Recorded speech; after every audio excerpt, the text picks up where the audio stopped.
All right, Christmas again in summer. Here it is. It's from GSM, and I already know what it is because I've been expecting this, kind of waiting for it, to be honest with you. Here it is.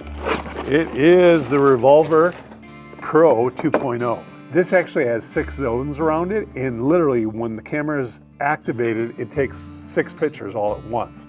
There used to be a camera out there that literally the lens swung around to that activated spot and it actually made noise and it never worked that well and it ate the batteries. They solved that problem. So last year, StealthCam came out with a Revolver Pro. What I loved about it, because we ran it last year in Oak Flat when the deer are coming into the acorns, and what we realized is, you know, it did tell you which zone was triggered and sent you that picture.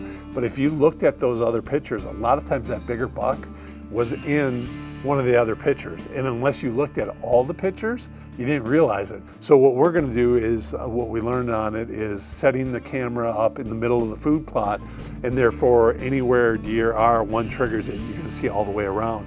What's really cool about this one, the biggest change is now it has live stream.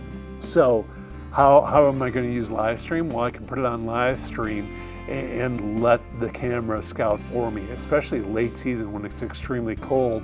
You know, rather than wait for the photo to be there, I can see what's in that food plot. I'm gonna get a sense of it, and I can see where those deer are entering and exiting out of the food plot if I'm live streaming that video.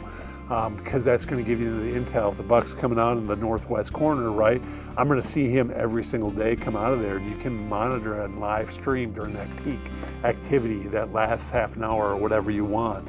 It's a super cool concept, and the best part of it, they made some subtle changes. Last year, you'd get a little bit of moisture on the lens. This year, they've corrected that with the housing a little bit. Average person's never gonna notice that, but they just perfected the camera from last year, and I'm excited to get it out in the field.